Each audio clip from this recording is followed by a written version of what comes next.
जब आप अपनी लाइफ में वापस जाने वाले हो, आप अनुग्रह देखने वाले हो। ग्रेस ग्रेस ग्रेस, क्योंकि वो विजन का मतलब, वो दर्शन का मतलब कि अब आप देखोगे कि जो कुछ अब तक कुछ नहीं हो रहा है, आप देखेंगे कि प्रभु की ऐसी दया। आप कहेंगे पता नहीं, मैंने इतनी कोशिश की, जॉब में पास नहीं हूं, जॉब नहीं मिली, मैंने इतनी बिजनेस में पैसा इन्वेस्टमेंट किया, मैंने इतना कुछ किया, मैंने इतने एजेंट के पास गया, मैंने इतनी बार प्रेगनेंसी टेस्ट किया, मैंने इतनी बार एग्जाम दिया, क्यों नहीं हो रहा है कुछ, क्यों नहीं हो रहा है कुछ, क्यों नहीं हो रहा है कुछ। और मैं इस विषय में, जो आप ऐसा सोच रहे हो, इस विषय में पवित्र आत्मा मुझे बोल रहा है कि अनुग्रह अब उसकी दया से होगा। दया का मतलब जानते हो? जिस जहां दया होती है वहां पर आप ये नहीं कहते मैंने 5 घंटे प्रेयर की, प्रभु ने मेरी सुन ली। आप ये नहीं कहते मैंने 40 उपवास रखे, मेरी अच्छी मैरिज हो गई। आप ये नहीं कहते मैं रोज 5 पन्ने बाइबल के पढ़ता था और इसीलिए प्रभु की दया मुझ पे हुई। दया, आप ये नहीं कहते कि मैंने सचमुच मैंने कभी चर्च मिस नहीं किया इसलिए मेरे ऊपर दया हुई। दया मतलब कि आप पापी है, आप प्रेयर भी नहीं कर पा रहे,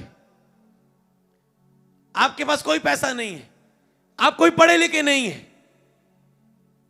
कोई आपका मददगार नहीं है, गरीबी में आप जन्मे हैं, और प्रभु आपको फॉरेन के कनाडा के वीजा के साथ ब्लेस करे, और प्रभु आपको एक सुंदर बेस्ट बेबी के साथ ब्लेस करे, प्रभु आपको 10 साल के बाद बेबी के साथ आशीष करे, प्रभु आपको, आप कहते मैं तो पापी हूं, और प्रभु आपको एक पवित्र सेवक के रूप में उपयोग करे। यह दया है। और अगर आपकी स्पिरिट ओपन है, अगर आप इसे प्रचार नहीं, आत्मा की आवाज सुन के सुन रहे हो, तो मैंने कहा दया आपकी लाइफ में होने जा रही है आज के दिन में। हालेलुया। ऐसे बहुत सारे समय हुए मैंने पवित्रता में खड़े होने की कोशिश की, मैंने फोन छोड़ दिया, लैपटॉप छोड़ दिए, संगति छोड़ दी, अकेलापन दूर किया, बिजी किया, सब कुछ करके देखा, फिर पाप में गिरता जाता था। जब मैं आके थक गया, मैंने कहा लगता है अब लाई ऐसी रहेगी। कुछ दिन बीते, वो आराम से प्रभु की दया से मैं पवित्रता में खड़ा हो गया एक टाइम। इसे बोलते दया। मेरे पास, मेरे ख्याल से अब आप फेथ शो कर पा रहे हो दया रिसीव करने के लिए। हालेलुया। कि जब आप कहते हैं मैंने बहुत सारी मेडिसिन खाई, सब जगहों में घूम के थक गया। मैंने एक लेडी की टेस्टमनी सुनी थी कि उसने कहा अब तो कुछ नहीं होगा। अब शायद मुझे, आज भी आप टेस्टमनी सुन रहे थे कि एक सिस्टर को गले की प्रॉब्लम थी, कोई चीजें खा नहीं पाती थी, उसको लगता है अब सब दवाइयां मेडिसिन 10 साल हो गए, सब कुछ करके देख लिया, अब कोई आस नहीं। और चर्च में आई, क्या हुई उस पर? दया, हील हो गई। हालेलुया। जब आपने आस छोड़ दी है, विश्वास छोड़ दी है, तब जब चमत्कार आपको मिले, इसे बोलते दया। और आज आप दया ले रहे हो क्रिसमस के दिन। सोचो, आज दिन रात मेहनत कर रहे हो, आप क्रिसमस में आए हो, इस बड़े दिन में आए हो, प्रभु की आराधना के दिन में आए हो। सोचो क्या इस ब्लेस्ड डे में वो आपकी लाइफ में दया ना करेगा? अन्य जातियों को पता है, ओ हमारा साल है, हमारा साल है, हमने अपना साल मनाना है, इस दिन दया होगी हम पर, इस दिन तो कुछ खास होगा, हमारा साल है। इसलिए कई मसीह लोग क्रिसमस में चर्च आते हैं। वो आपा क्रिश्चियन ਹੁੰਨੇ ਆਪਾਂ ਮਸੀਹ ਹੁੰਨੇ ਆ, क्रिसमस वाला दिन ਤਾਂ ਮਿਸ ਨਹੀਂ ਕਰਨਾ, ਉਹ ਤਾਂ ਬਰਕਤ ਦਾ ਦਿਨ ਆ, ਉਹ ਤਾਂ ਲੈਣ ਦਾ ਦਿਨ ਆ, ਉਹ ਤਾਂ ਸਾਡਾ ਸਾਲ ਹੁੰਦਾ। और इसीलिए आप एक नॉर्मल क्रिश्चियन हो, आप ब्लेस्ड क्रिश्चियन नहीं हो, जैसा एक मसीह व्यक्ति को होना चाहिए। कभी आप प्रभु के पास नहीं आए और आप सोचते एक साल में एक बार आके आप उससे आशीष ले लेंगे। नो। हालेलुया। महीने में एक बार प्रभु भोज वाले दिन आके आप प्रभु भोज लेके आशीष ले लेंगे? नो। क्योंकि प्रभु भोज महीने बाद आके लेने से अच्छा है आप ना लो, क्योंकि महीने बाद आप पाप में आएंगे, पूरी गंदगी में होके आएंगे, उसकी अज्ञानता में आप प्रभु भोज लेंगे तो आपके लिए वो फायदेमंद नहीं है। तो इसलिए प्रभु कहता है जो ऐसे लोग हैं जो कभी कभार चर्च आते हैं, प्रभु कहता है वफादार रह मेरे साथ, विश्वास योग्य रह मेरे साथ। और प्रभु बता रहा है कि जो लोग फेथफुल होंगे राइट नाउ, भविष्यवाणी बात कर रहे हैं, जो फेथफुल लोग होंगे, प्रभु कहता है अगले क्रिसमस आने से पहले आज जो तुम संदेश इन्हें दे रहे हैं, जो मेरे साथ विश्वास योग्य रहेगा उसे मैं ऊंचा करूंगा। वो आपको बिजनेस में ऊंचा करेगा, आपको परिवार में ऊंचा करेगा, आपको आत्मिक जीवन में ऊंचा करेगा, सेवा में ऊंचा करेगा, वो आपको ऊंचा करेगा। प्रभु कहते हैं बोल विश्वास योग्य रहना मेरे साथ। वचन को पढ़ेंगे, पहला तीमुथियुस उसका 1 अध्याय उसकी 12 आयत। मैं अपने प्रभु यीशु मसीह का जिसने मुझे सामर्थ दी है धन्यवाद करता हूं कि उसने मुझे विश्वास योग्य समझकर अपनी सेवा के लिए ठहराया, कि उसने मुझे विश्वास योग्य समझकर अपनी सेवा के लिए ठहराया। विश्वास योग्य समझकर, क्या आप समझ पा रहे हो? आत्मिक लोग आप समझ पा रहे हो? कहते मैं अपने प्रभु यीशु मसीह का जिसने मुझे सामर्थ दी है। आप कहने वाले हैं, ये भविष्यवाणी है, ये सरमन नहीं है आज, कि जिसने मुझे सामर्थ दी है। आप कहने वाले, जब मैं अपने परमेश्वर का धन्यवाद करता हूं जिसने मुझे ये सेवा दी है, जिसने मुझे ये मसा दिया, जिसने मुझे ये बच्चे की आशीष दी है, जिसने मुझे ये जॉब दी है गवर्नमेंट, जिसने मुझे ये वीजा दिया, कि मैं उसका धन्यवाद करता हूं। पर उसके पीछे कारण होगा, उसके पीछे आपको एक प्रोसेस में होके, एक परीक्षा में होके, एक तैयारी में होके निकलना होगा।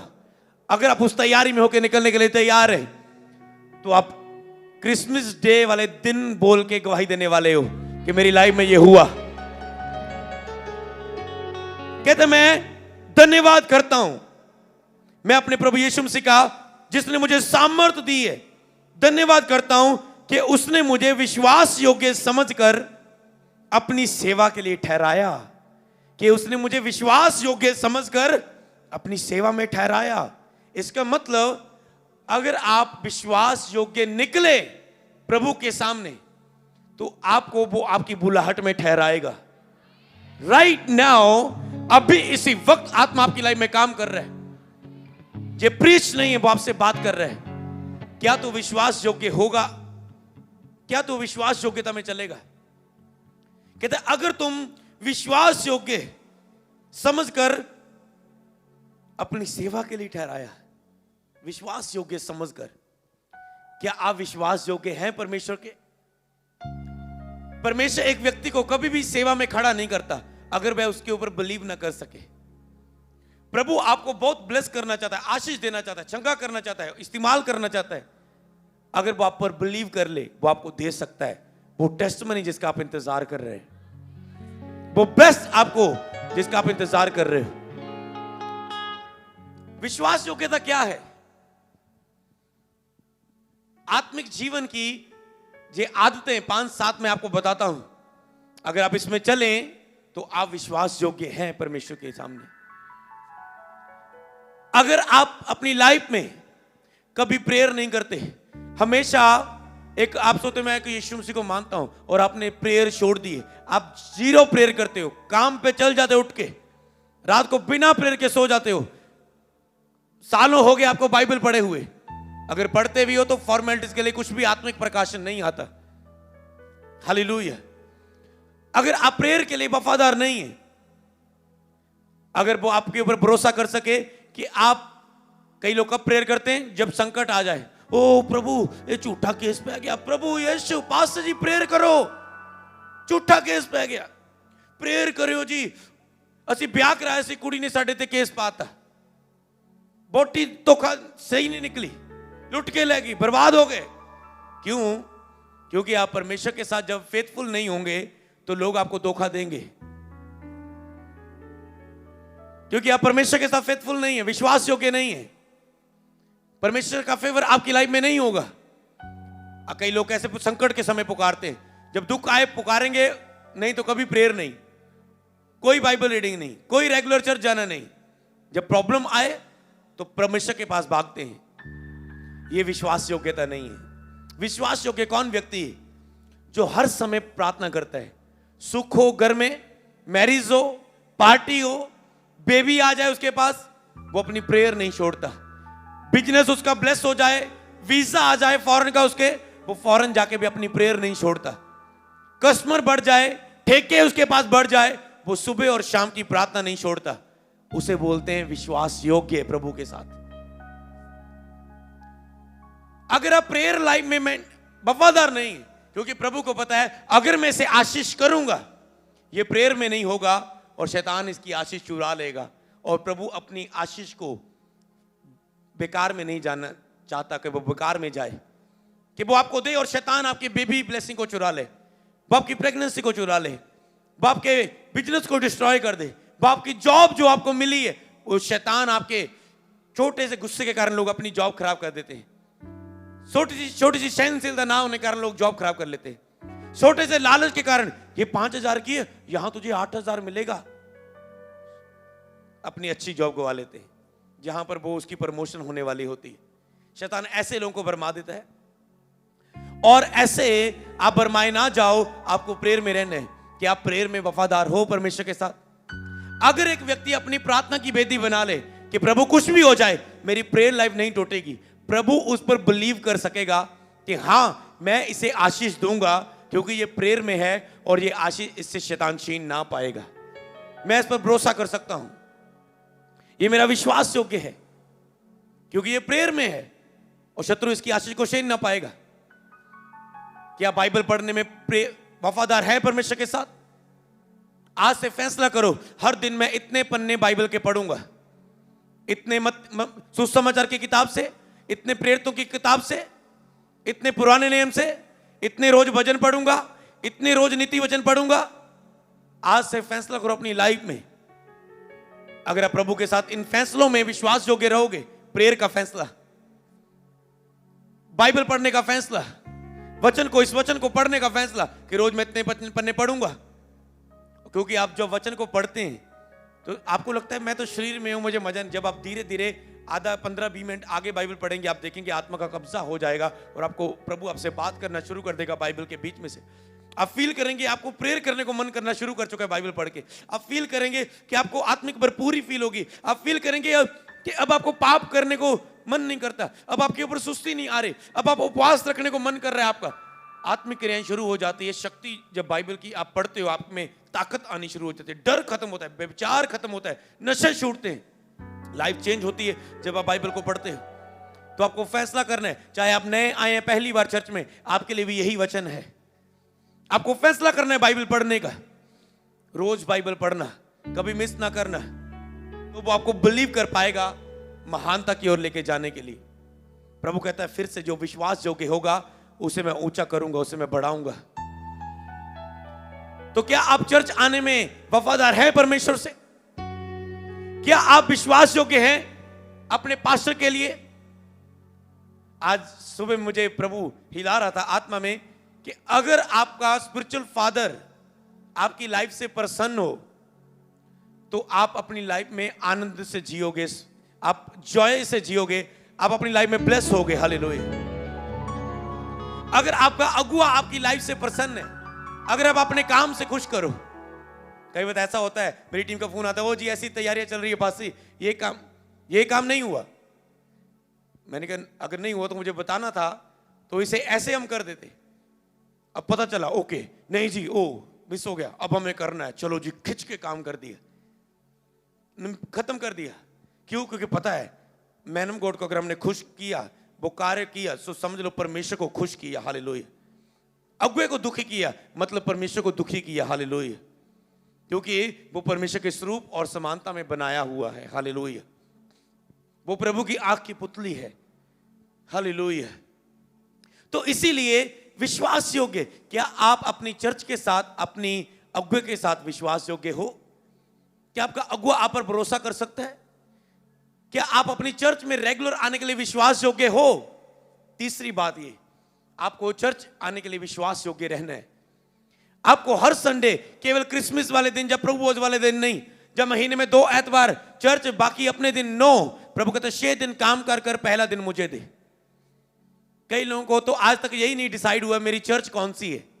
कभी एक चर्च, कभी दूसरी चर्च, कभी तीसरी चर्च, और ऐसे लोग कभी ब्लेस नहीं हो सकते।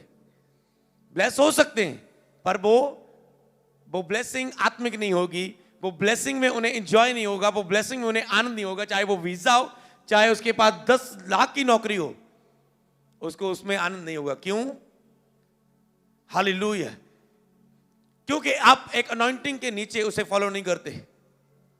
आपको चर्च एक डिसाइड करनी होती है। जिस चर्च में आपने बपतिस्मा लिया उस पास्टर के साथ वफादार रहना होता है आपको। अगर प्रभु आपको किसी समय आने पर आपकी बुलहट के अनुसार किसी और चर्च में भेजे तो आपको जानना है कि सचमुच क्या ये परमेश्वर की कॉलिंग है कि मैं इस चर्च में आऊं। कई लोग इमोशनल होते हैं, कई लोग इमोशनल होते हैं। ओ ये बंदा, मैं इस चर्च को कैसे छोड़ूं, मैं इस चर्च को कैसे छोड़ूं, मैं चाहे वहां पर शैतान काम कर रहा है, चाहे वहां पर पवित्र आत्मा है चाहे नहीं है, चाहे वो प्रभु के द्वारा ठहराए हुए सेवक है चाहे नहीं है, लोग इमोशनल चलते हैं। आत्मा की आवाज सुनना, और जो चर्च प्रभु ने आपको दी है, जिस चर्च में आपने बपतिस्मा लिया है, या जिस चर्च में प्रभु ने आपको कहा है तूने इस दास की अगुवाई में इस प्रीच को सुनते हुए ते इस दास के द्वारा मैं हर सरमन के द्वारा तेरी अगुवाई करूंगा और तुझे एक बुलाहट में खड़ा करूंगा। पर अगर आपने, प्रभु ने ऐसा बोला है और आप अपने स्पिरिचुअल फादर को चेंज करो, तो ये आपके लिए, आप उस बुलाहट में नहीं बढ़ पाओगे। अपने सोचो विचारो, अपने हालातों से चेंज ना करो। कुछ भी ईश्वरीय प्रकाशन के बिना अपनी लाइफ में मत करो।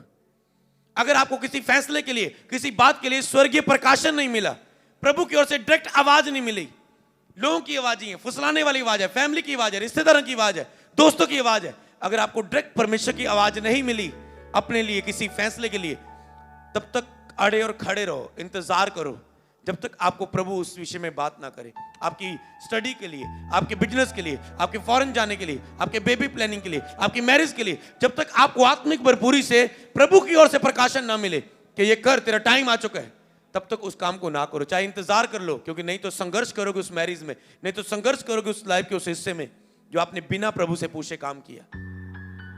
तो इसका मतलब आपको जो अगुआ प्रभु ने दिया होता है, आपको रेगुलर चर्च आना है, आपको हर संडे चर्च में आना है, चाहे कुछ भी क्यों ना हो, आपने कोई भी मिस नहीं करना, क्योंकि ये प्रभु की आज्ञा है कि तू 6 दिन कार्य कर और पहला दिन तू संडे मुझे दे। तो जितने भी नए लोग आते हैं तो आपको हर एतवार चर्च आना है और आपको फैसला करना है कि मुझे हर संडे चर्च जाना है। मेरा मन करे चाहे ना, हालात कुछ भी कहें, किराया हो चाहे ना, रोज खाना खाने के लिए आपके पास दिहाड़ी का पैसे इंतजाम करने के लिए आप पैसे इंतजाम कर लेते हो, पर चर्च आने के लिए आपके पास कहते हो चर्च दूर है, जी चर्च दूर पड़ती है, किराया बहुत लगता है। आप संडे चेक करते हो सुबह, अच्छा किराया है या नहीं, आपको सेव करना चाहिए, अच्छा मुझे संडे चर्च जाना है, मुझे किराया अलग करके रखना है, बाकी चीजें बाद में, क्योंकि प्रभु ने कहा मेरा भोजन ये है कि मैं अपने भेजने वाले की इच्छा को पूरी करूं। लोग कह रहे प्रभु तू भूखा है, खा ले कुछ। प्रभु कहते मेरा भोजन ये है कि मैं अपने भेजने वाले की इच्छा को पूरा करूं। पहले परमेश्वर की इच्छा है कि आप उसके भवन में आए। वफादार तो रहो चर्च में। ऐसे लोग देखे मैंने जो सालों साल वफादार है, कहते मेरे 1 साल हो गया मैंने कभी चर्च मिस नहीं की। एक दिन मैं मसीह में था, नया नया था, मुझे सोचा मैं कभी चर्च नहीं मिस करनी, एक दिन तो हफ्ते में जाना ही है। एक दिन मुझे रिश्तेदारी में जाना पड़ा अपनी फैमिली से, मजबूरी थी, फैमिली की भी माननी जरूरी थी, जाना पड़ा। अब इतने स्ट्रांग नहीं थे कि फैसला ले सके। कई लोग स्ट्रांग नहीं होते, इमोशनल होते, बड़े डिसीजन नहीं ले पाते, अड़े और खड़े नहीं होते। जब विरोध आता है, जब यीशु को छोड़ने की बातें आ जाती है, जब रिश्तेदार भरमाते हैं, लोग आराम से उनकी बातों में आ जाते हैं, फैसले नहीं ले पाते। प्रभु कहते खड़ा तो हो, मैं तेरे साथ खड़ा होकर दिखाऊंगा, विश्वास तो कर। पर लोगों को फेथ नहीं है प्रभु कुछ चमत्कार करेगा, और लोग इमोशनल फैसले ले लेते अपनी मैरिज के लिए, मसीह के बाहर मैरिज करने के लिए, बहुत सारी बातों के लिए, फिर बाद में संघर्ष करते हैं। हालेलुया। तो इसीलिए परमेश्वर कहता है कि मेरी हजूरी में तूने आना है, ये मेरी आज्ञा है। क्या तू चर्च आने में वफादार है? क्या तू रेगुलर संडे चर्च आने में वफादार है? चौथी बात, होलीनेस, पवित्रताई। अगर आपका लाइफ जीवन पवित्रताई में नहीं है, अगर आपकी लाइफ होलीनेस में नहीं है, पवित्रताई में नहीं है, तो आप कभी भी आशीषित नहीं हो सकते। कई लोग कंप्लेंट करते हैं, हो प्रभु मेरा ये काम क्यों नहीं बढ़ा, मैं तो तुझे मानता हूं, मैं तो प्रेयर भी की, मैंने चर्च भी आया, मेरा ये काम क्यों नहीं हुआ, मेरा ये वीजा क्यों नहीं लगा, मैं पास क्यों नहीं हुआ, मेरी चंगाई क्यों नहीं हुई, मुझे ऑपरेशन क्यों कराना पड़ा, प्रभु क्यों नहीं हुआ। आप परमेश्वर को कंप्लेंट करते हैं क्योंकि आप अपनी ओर नहीं देखते कि पाप में मैं हूं, और बाइबल में लिखा है वो धर्मियों की सुनता है, पापी के वह बेमुख रहता है। मैं आपसे पूछना चाहता हूं, मेरी आंखों में आंखें डाल के सुनो, कि आप पाप में जीना चाहते हो? कि आप चाहते हैं कि पाप के कारण प्रभु आपसे बेमुख हो जाए? कैसी वो लाइफ होगी जब एक व्यक्ति मसीह में होके भी पाप करे, जब पाप में जी रहा हो और प्रभु उससे बेमुख हो। परमेश्वर ऐसे हो उसके लिए। अब जितना मर्जी ऊंची चिल्लाए, जितना मर्जी नाचे, जितना मर्जी लाखों की ऑफरिंग चर्च में बोए, क्योंकि प्रभु बेमुख, लेकिन पापी के वह बेमुख रहता है, पापी की वह नहीं सुनता। इसलिए होलीनेस में वो व्यभिचार छोड़ो, वो गंदी मूवी देखना छोड़े, वो गंदी गाली निकालना बंद करो, वो गंदे मजाक करना बंद करो, वो चोरी करना बंद करो, वो झूठ बोलना बंद करो, वो धोखा देना बंद करो, वो अशुद्ध काम करना, गंदे गाने सुनना, संसारिक सॉन्ग सुनना, फिल्मी सॉन्ग सुनना। आपको वर्शिप सॉन्ग अच्छे नहीं लगते, आप दूसरे एक एक घंटा सुनते हो, वर्शिप सॉन्ग आपको सुना नहीं जाता। आपको डिलीट करने, अगर आप मसीह हो तो आप संसार की लाइफ नहीं जियोगे। ये कोई बोझ नहीं है। लोग कहते बड़ी औखी है मसीह जाके सब कुछ छड़ना पैंदा। ये जी कहते हैं लंगर प्रसाद ना खाओ, आपको वो 30 रुपए की रोटी छोड़नी मुश्किल लग रही है। और जब फिर आप उसी लाइफ में जीते हो, जब आप बीमार होते हो, जब संकट आता है, जब लाखों आपके लगते हैं उस शैतान के हाथों में चलते हुए, वो आपको नहीं दिखता। तो जो प्रभु की आज्ञा है, प्रभु कहता है मेरे सन्मुख तेरे लिए कोई दूसरा देवता ना हो, मैं ही परमेश्वर हूं, मैं ही मार्ग हूं, मैं ही सत्य हूं, मैं ही जीवन हूं, मुझको छोड़कर परमेश्वर है ही नहीं। जिसने मुझे देख लिया, पिता परमेश्वर को देख लिया, मैं ही अनंत जीवन हूं, आकाश के नीचे मनुष्यों के बीच और कोई नाम नहीं है जो तुझे बचा सकता है, मैं ही हूं जो तुझे स्वर्ग दे सकता हूं। कहता चुनाव तेरा है, हालेलुया। इसलिए अगर आप पाप में जी रहे हो तो प्रभु आपकी प्रार्थना कभी नहीं सुनेगा, क्योंकि पापियों के वो बेमुख रहता है। चाहे आप जितना भी मर्जी भक्ति कर रहे हो, मैं बहुत भक्ति कर रहा था अपनी लाइफ में। 2010 में मैं एक जट सिख फैमिली से हूं, मैं बहुत भक्ति करता था, पैसा भी देता था धार्मिक स्थानों में, पर मेरी लाइफ में चेंज नहीं आ रहा था। निराशा में, दुखों में, कोई मकसद नहीं, रो रो के जीवन जी रहा था। कपड़े वाले शोरूम में पोछा लगा रहा हूं, शीशे साफ कर रहा हूं, पानी दे रहा हूं वेटर की तरह लोगों को, और शर्म आती थी ऐसी लाइफ में। कोई मकसद नहीं था, रो रो के गुजारता था रात को। पर जब जीसस क्राइस्ट को जाना, जब यीशु मसीह को जाना, चर्च जाना शुरू किया, प्रभु ने ऐसे ही मीटिंग में मुझे चेंज की। मैं पहली बार गया और मेरा मन बदला, और मेरा मन, मुझे महसूस हुआ कि प्रभु चाहते हैं कि मैं अपना जीवन, मैं चर्च आना शुरू करूं, मैं बाइबल पढ़ना शुरू करूं। और जब मैंने शुरू किया, शुरुआत की, तो प्रभु ने मेरी लाइफ को चेंज करना शुरू किया। मुझे मेरे पाप दूर हुए, मेरा गंदा देखना बंद हुआ, मेरी गाली निकालना बंद हुआ, मेरे शुद्ध काम छूट गए, गंदे मजाक छूट गए, गंदे काम छूट गए। सब गंदगी जब मेरी लाइफ में निकली तो मेरी ब्लेस होना शुरू हुई लाइफ। आज मैं आपके सामने परमेश्वर का दास हूं, मेरा अपना कपड़ों का शोरूम है, मैं ब्लेस हूं अपनी लाइफ में, हालेलुया। आज से आपको पता चल चुका है कि मेरे पापों के कारण मेरी लाइफ में ये दुख है, और आपके पापों को केवल एक ही माफ कर सकता है। कौन है वो? प्रभु यीशु मसीह। बाइबल में लिखे 15 आयत में, 1 तीमुथियुस 1:15 में, ये बात सच और सब प्रकार से मानने योग्य है कि यीशु मसीह पापियों का उद्धार करने के लिए जगत में आया, जिनमें सबसे बड़ा पापी मैं हूं, कहता है।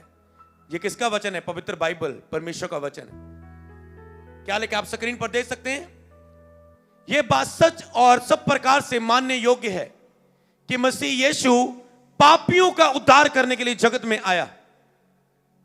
अगर आप में से कोई व्यक्ति आज कह सकता है कि सबसे बड़ा पापी मैं हूं, अगर आज आप अपने पापों को मान लें, यीशु के नाम से प्रार्थना करें यीशु मसीह पापियों का उद्धार करने के लिए, पापों को क्षमा करने के लिए और आपको स्वर्ग ले जाने के लिए आए। एक यीशु मसीह ही है जो आपके पापों को माफ कर सकते हैं। जोर से तारीफ करो परमेश्वर की।